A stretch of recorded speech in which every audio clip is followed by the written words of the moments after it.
Linden Grove was a town whose beauty came with a price, though few dared to name it.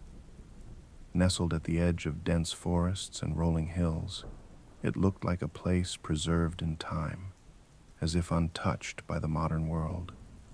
But for all its charm, the real centerpiece was the garden.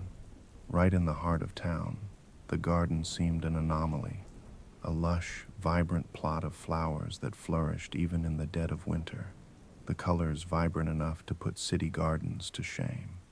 Tulips, roses, lilies, blooms in shades of red, violet, and yellow, thriving in perfect harmony. Local legends claim the garden was older than the town itself, that its roots stretched back into the earth as far as anyone could remember. The townsfolk were proud of the garden, of course. People came from nearby towns just to take pictures, to smell the flowers and walk the winding paths. Children chased butterflies there in the summer, and in the winter, the town hung lights in the trees that bordered it, turning the garden into a place of rare beauty, glowing against the snow. But there was always a hush among the townspeople when it came to discussing the garden's remarkable resilience. Tourists would ask the locals how it managed to bloom through storms, droughts, and frost, but no one ever seemed to have a satisfying answer. They'd shrug, mutter something about good soil, and change the subject. The unspoken rule was clear. You enjoyed the garden, but you never questioned it. Dawn Bradley, a reporter from the city, arrived with no understanding of this unspoken rule. She was looking for a story that would set her apart, something with an angle, a hidden gem, an unknown legend, anything that would lend her articles a certain mystery. Her editor had mentioned the garden of Linden Grove in passing, but he'd said it was probably just an old wives' tale. Dawn, however, wasn't convinced. There was something here, a strange allure that made her want to dig beneath the surface. On her first day in town, Dawn headed straight to the garden, a notepad tucked under her arm and her camera dangling from her neck. As she walked through the archway of twisted vines that framed the entrance, she felt a sudden chill, as if the temperature had dropped a few degrees. She shook it off, telling herself it was just nerves. The garden spread out before her in neat rows, each section filled with blooms so bright they almost looked unreal. She wandered down the path, marveling at the colors, inhaling the sweet, almost overpowering scent of the flowers.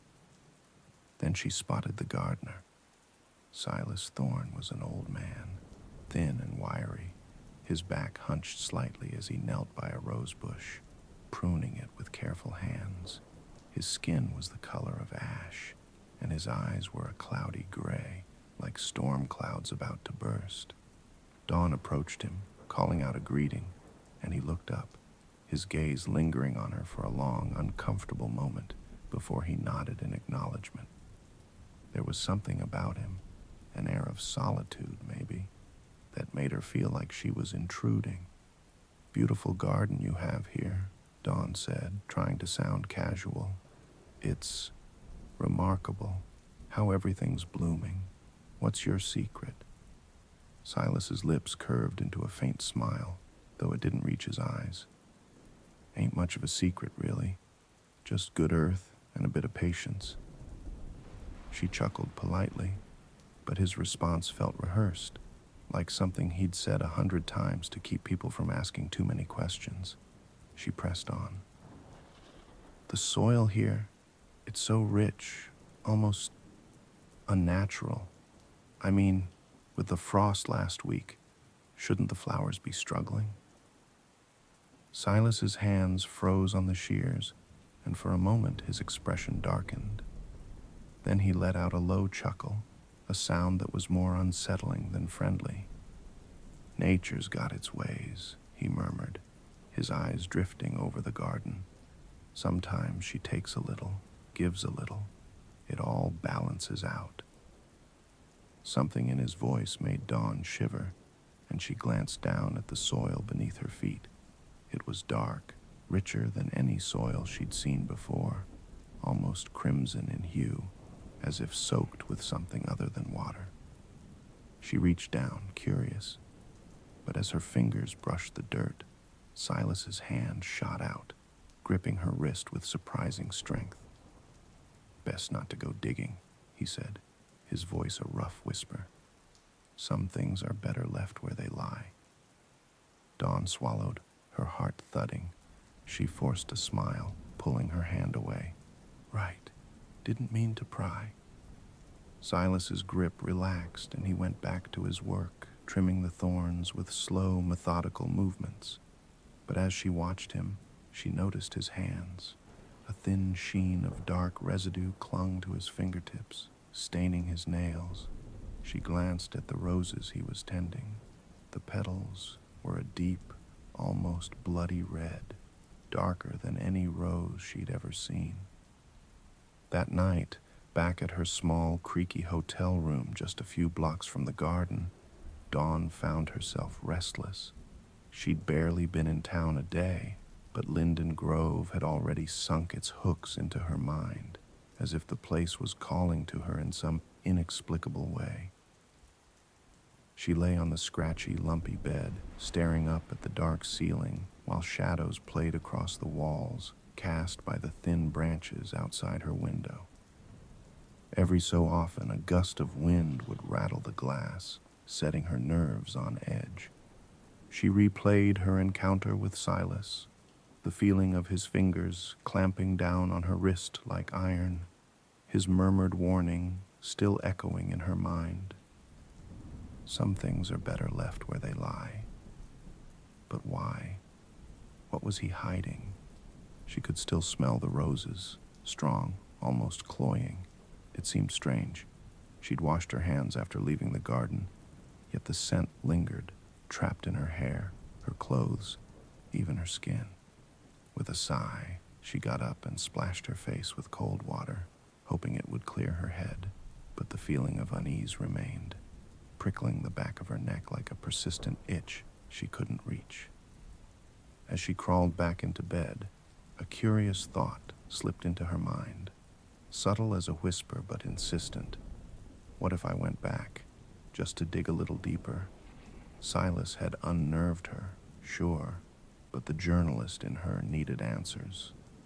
There was something wrong with that garden, something that went beyond soil and seeds, something that ran as deep as the roots themselves. Finally, exhaustion took hold, and she drifted into a fitful sleep, only to be thrust into a vivid dream, a dream that felt as real as any waking moment. She was back in the garden, standing among the rows of flowers under the glow of a full moon. Shadows stretched long across the soil, deepening the crimson hue. In the dream, her hands moved of their own accord, digging into the earth. The soil felt warm, almost pulsing beneath her touch, and as she clawed deeper, she unearthed something hard and unyielding, a fragment of bone, smooth and pale against the dark soil. Heart pounding, she pulled it free, only to find another and another, each piece tangled in roots that wrapped around the bones like greedy fingers, almost as if they were feeding. A chill washed over her, and she looked down to see her hands stained red, the color darkening, spreading, as if the very earth was bleeding beneath her touch. She tried to pull back, but the soil clung to her, the roots wrapping around her wrists, her arms dragging her down. She gasped, but no sound came, only the whisper of the garden itself, words carried by the breeze, one for the garden, one to bloom. Just as the soil began to cover her face, she jolted awake, her breath ragged, her heart hammering so loudly she could feel it in her temples. For a few disorienting moments, she sat there, staring into the dark, trying to steady herself. Her hands trembled as she rubbed her palms, feeling for the red stains that weren't there. But the dream had left a mark on her mind, a mark she couldn't shake. The scent of roses clung to her more strongly than ever, thick and suffocating, as if the garden itself was reaching for her even now. Outside her window, the branches cast shadows that looked like twisted fingers clawing at the glass. There would be no rest tonight, not with that vision still playing in her mind. One for the garden, one to bloom. Dawn lay back, staring at the ceiling, wondering if she'd made a mistake coming to Linden Grove. But curiosity, once sparked, was a relentless thing. The garden held answers she had to uncover, secrets buried deep, waiting. And as much as her heart warned her to leave, the pull of the unknown was too strong. Tomorrow she would return to the garden. The morning greeted dawn with an oppressive silence. The sunlight, hazy and weak, struggled to break through a dense fog that clung to the town like a shroud.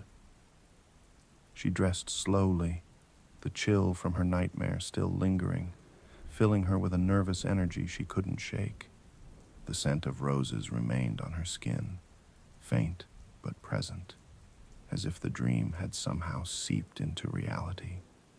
She wondered if she should leave Linden Grove, abandon the strange story she'd stumbled upon, but something stubborn in her pushed her forward. She'd come this far. She couldn't walk away now. As she made her way to the garden, she felt eyes on her, subtle glances from the townsfolk who passed her on the street. Whispers followed her, fading as soon as she turned her head. It was as if they all shared a secret, something they guarded fiercely, something they feared she might uncover. The garden loomed ahead, darker than she remembered, the fog hovering just above the flower beds, twisting around the blooms like spectral tendrils. Silas was nowhere to be seen, which filled her with both relief and an odd pang of disappointment. She wanted answers, even if they came from his unnervingly vague words. Taking a deep breath, she ventured down the winding path, her shoes crunching over the gravel, her heart pounding in rhythm. She stopped by the patch where she'd found the small bone the night before, kneeling to inspect the soil once more. Her fingers hovered above the earth, hesitant, but that same morbid curiosity drove her forward. Carefully, she scraped away a layer of dirt, each stroke revealing hints of white beneath the dark soil. She uncovered fragments, small, delicate bones, almost fragile enough to be mistaken for animal remains. But as she dug further, pulling out another fragment, she noticed the distinct curvature of a rib, unmistakably human. Her stomach twisted, a sickening realization settling in her gut. These weren't random bones or forgotten remains of some animal. They were human, scattered and broken, hidden beneath the roots of the flowers. She felt a wave of nausea rise, but she forced it down, breathing shallowly through her mouth to avoid the overwhelming scent of earth and decay. "It's their choice, you know." The voice, low and gravelly, startled her, and she scrambled to her feet, spinning around to see Silas standing a few feet away, watching her with a peculiar look, almost pitying, almost proud. His eyes, cold and unblinking, fixed on the fragments in her hand, and he shook his head slowly. Dawn clenched her fist around the bones, her voice trembling. What? What is this, Silas? What are these?" Her words felt thin, lost in the thick air that hung around them. Silas took a slow step forward, his gaze drifting over the flowers, his voice carrying a strange reverence. "Every town has its needs, Miss Bradley. Linden Grove's been blessed with this garden, a place of beauty and life. But beauty doesn't come cheap." He turned his gaze back to her, his eyes shadowed with something she couldn't quite read. "It takes sacrifices to keep things growing. People give themselves to the garden. The blooms, well, they need something more than water and sunlight." washing over her. People give themselves. Her mind raced, connecting fragments of half-formed thoughts. The missing people, the hush of the townsfolk, the unspoken fear in their eyes when they looked at the garden. This place was nourished by the dead, fed by human remains that mingled with the soil, creating the rich, crimson earth that sustained these unnatural blooms. Are you saying people are buried here? That you... She couldn't finish the sentence, the horror of it catching in her throat. Silas's face softened, almost as if he felt sorry for her. Not buried exactly. The garden accepts them willingly. Each bloom you see is a life, a soul given to the earth. It's an offering, Miss Bradley. They're not buried, they're planted, and every flower, every petal, is a piece of them. They're not gone, not really. They're a part of something beautiful, something eternal. She stared at him, unable to comprehend the casual acceptance in his voice, the way he spoke of lives as if they were nothing more than seeds. Her hand loosened, and the fragments fell to the ground, sinking slightly into the damp soil, as if the earth itself was eager to reclaim them. Dawn's voice was barely a whisper. And you make them do this? You decide who goes? He shook his head. No one is forced. It's their choice, though most people understand the need. When someone is ready to give themselves, they come to me. They understand that their lives feed the lives of others, that they become part of something greater. He reached down, his hand brushing over the petals of a rose, his fingers coming away stained red. The garden keeps the town alive. It's a sacrifice, yes, but one that's been made for generations. Dawn's thoughts swirled, a sense of nausea rising as she tried to reconcile the town's picturesque charm with the grotesque truth that lay beneath it. This garden, this place of beauty, was nothing more than a graveyard, its roots tangled with the bones of the dead. She staggered back, feeling the weight of Silas's gaze, as though he was waiting for something, waiting to see if she would understand, if she too would accept the garden's unholy pact. But there was no understanding this. Her mind rebelled against the thought of people willingly offering themselves to be buried in the garden, of their bodies nourishing flowers that would be admired and praised, oblivious to the gruesome reality that fed their beauty. She turned and ran, stumbling down the path, her breaths coming fast and shallow, her vision blurred with panic. The garden seemed to close in around her, the flowers towering above, their colors bleeding together in a dizzying swirl. The scent of roses grew stronger, filling her lungs until it was suffocating, clinging to her skin like a second layer.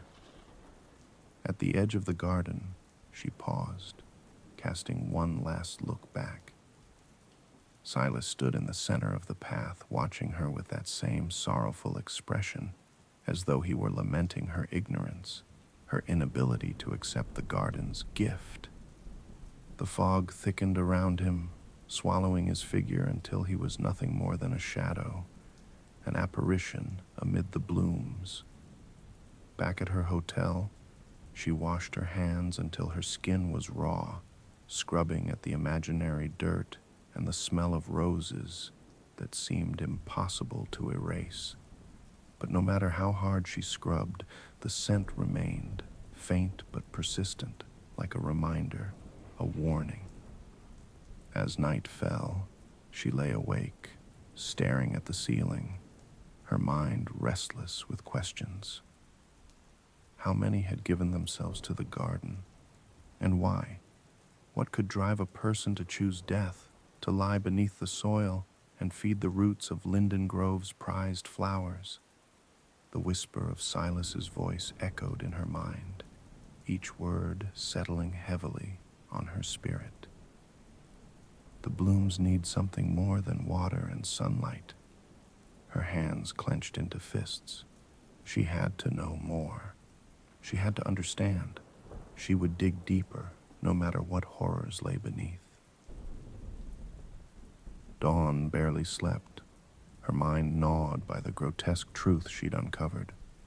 She lay in bed, her thoughts tangled like the roots in that cursed garden, wondering how she could reveal the town's secret, expose the twisted tradition that turned lives into fertilizer. Yet, as dawn broke, her resolve weakened, replaced by a strange, almost hypnotic pull back to the garden. It was as if the soil itself beckoned her, whispering promises that lay just beyond her understanding. By sunset, she found herself heading back toward the garden, unable to resist its magnetic allure.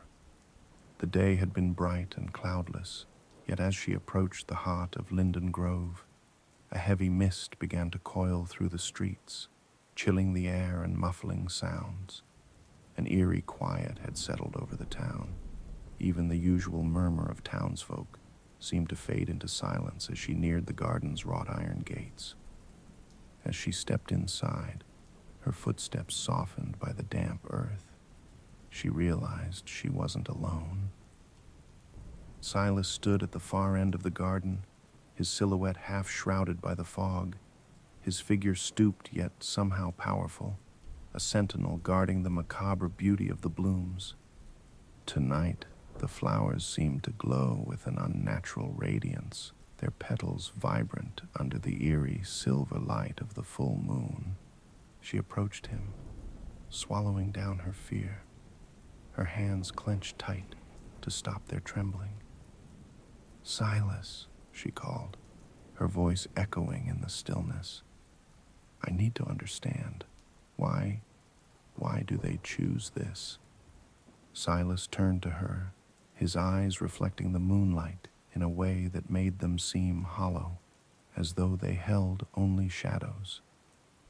He let out a soft sigh, and for a brief moment, Dawn thought she saw regret flicker across his face. "Every town needs something to keep it alive," he said, his voice a low, almost reverent murmur. "The people here, they understand that. Without the garden, there would be nothing to bind us together, nothing to give us purpose. Life takes, Miss Bradley. It doesn't give. This," he gestured to the garden around them, the flowers casting elongated shadows under the moonlight. "This is our way of giving back." Dawn felt a chill run through her, but her curiosity, morbid and insatiable, urged her on. "And tonight? What's happening tonight?" A thin smile played on Silas's lips, his expression shifting from sadness to something darker, more resolved. "Tonight is the harvest moon. It's when the garden requires another offering, a life to sustain its roots, to feed its blooms." She took a step back, the gravity of his words sinking in. "You mean someone has to die tonight?" Silas's gaze bore into her, unblinking. "It's always been that way. A life is given, willingly, under the harvest moon. The soil will not take what it is not offered." He looked at her with an intensity that made her feel as though he was peering into her very soul. "Everyone who stays in Linden Grove understands the pact. Each person knows in time they may be called upon." Dawn's heart pounded as she glanced around, feeling the garden closing in, the flowers seeming to lean toward her, their petals gleaming like droplets of blood. She could feel the weight of Silas's words pressing down on her, the reality of this horrific tradition settling like a stone in her chest. You mean they just agree to this? They just Volunteer to die? Her voice was barely a whisper, her mind struggling to grasp the thought. Silas took a slow step toward her, his face a mask of calm. "It's an honor, Miss Bradley. Those who give themselves to the garden don't fear death. They understand that they'll live on in a way, nourishing the earth, becoming part of something greater." He extended his hand, gesturing toward a section of the garden where the roses were a particularly deep shade of red. "Look closely. Each bloom here has a name. The garden remembers every soul it has taken, every sacrifice made." She peered closer, squinting in the moonlight, and realized with a shudder that each of the larger stones at the base of the roses bore faint carvings, barely visible but unmistakable. Names, dates, the names of those who had given themselves, immortalized in stone and petal alike. Her skin crawled, her mouth dry with horror. She couldn't leave fast enough, but as she turned to leave, Silas's hand shot out, iron strong, closing around her wrist, halting her in place. His grip was cold, unyielding, and as she met his gaze, she saw a glimmer of something unspoken, a finality that twisted her stomach with dread. "Miss Bradley," he whispered, his voice soft, almost kind. "The garden has chosen you." A scream rose in her throat, but it was caught there, stifled by the thick air and the pressure of his grip. She tried to pull away, to break free, but the garden seemed to come alive around her, the shadows deepening, the vines curling along the path, wrapping around her ankles, binding her in place. "Let me go," she gasped, her voice a desperate plea. Silas's face was a mask of sorrow and resolve, his hand tightening as he spoke. "You wanted to understand, to see the garden's truth.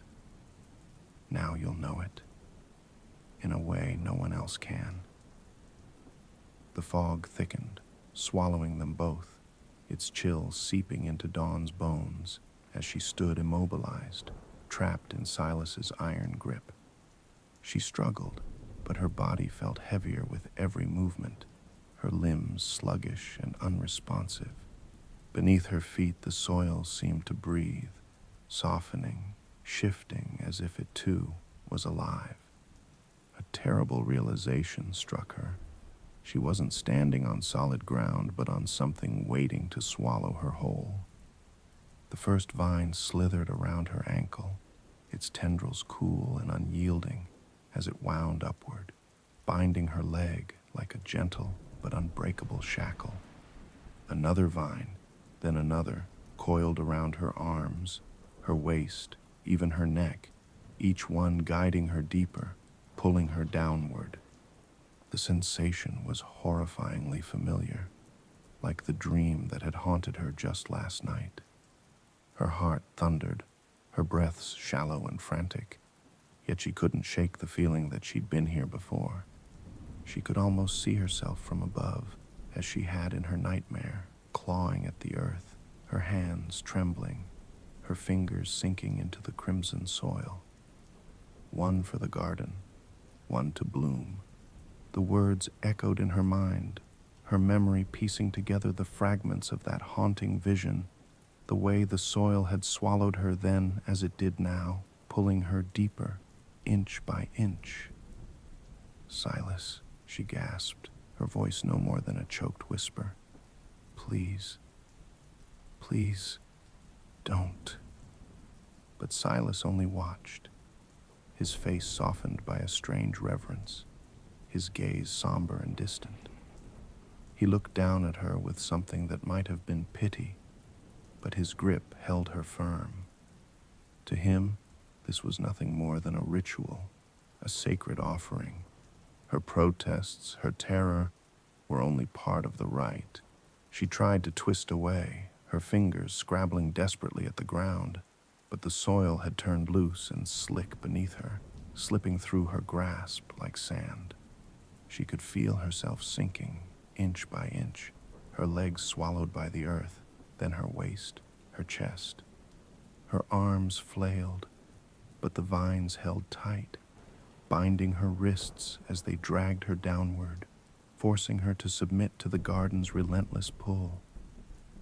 Above her, the garden seemed to come alive, the flowers bending toward her, their colors bleeding together in a dizzying swirl. She stared, her vision blurring, and she could almost swear the petals were breathing, rising and falling like living things. The roses leaned close, their scent thick and overpowering, filling her lungs, smothering her. Every gasp was drenched with that sickly sweet fragrance, each breath an agonizing reminder of her fate. In her mind's eye, she saw herself sinking further, just as she had in the dream, the soil covering her inch by inch, pressing down on her chest, her throat, and just as in her nightmare, she felt something hard beneath her fingers. She glanced down, her vision dimming, but she could still see the bone fragments tangled in the roots, pale and cold, like the echoes of lives long forgotten. Her arms were nearly buried now, her fingers reaching out one last time, clawing at the air, but finding only soil. She remembered the hand she'd seen in her dream, clawing desperately from the ground before the earth pulled it under. The dream had been a warning, a cruel glimpse of what awaited her, but she'd ignored it, driven by a curiosity that had now condemned her. The soil rose over her face, blocking out the moonlight, the garden's murmuring silence enveloping her. She forced her eyes open one last time, catching a fleeting glimpse of Silas, his figure blurred, framed by flowers, the expression on his face unreadable. His lips moved, and she thought she heard a whisper carried through the soil, faint yet clear. One for the garden, one to bloom. As the dirt closed over her, she felt the roots intertwining with her limbs, their cool embrace wrapping around her body, her chest, her throat. They seemed to pulse, drawing strength from her, drinking in her last breaths as her body was claimed, piece by piece, by the garden's insatiable hunger. Her mind drifted, her thoughts dissolving, scattering like petals in the wind. She could no longer feel her body, only the heavy weight of the soil pressing down on her, the cold tendrils winding around her, pulling her deeper, as though welcoming her into a silent, eternal embrace. She was part of the earth now, her essence mingling with the roots, sinking deeper, deeper, until she was nothing more than a memory, a name carved in the stones beneath the blooms. And as darkness claimed her, all that remained was the scent of roses, thick, sweet, and suffocating, filling her lungs until she could no longer breathe. The next morning, the townsfolk gathered by the garden, murmuring with admiration as they noticed a new bloom, a rose of a shade so deep it appeared almost black, its petals delicate and perfect, shimmering with dew. Silas stood nearby, watching the townspeople as they passed, each offering quiet respect, their gazes lingering on the new flower. His face held a hint of sorrow, a flicker of regret, but there was pride there too. "Beautiful, isn't it?" a woman whispered to her child, who had stopped to admire the rose. "Yes, Mama," the child replied, his fingers reaching out to touch the petals before his mother pulled him back, smiling gently but firm. "Remember, sweetheart," she murmured, glancing at Silas as she spoke, "we never touch the flowers. We just look." The child nodded, his eyes wide as he stared at the blooms. Silas watched, his gaze drifting back to the new rose, and a quiet sigh escaped his lips. The garden had been fed, the pact fulfilled for another year. And beneath the vibrant petals, deep within the soil, a new soul lay entwined with the roots, a silent offering to the garden's insatiable hunger. The cycle would continue, as it always had, and the garden would remain beautiful, forever fed by the bones and memories of those who had given their lives to keep it alive.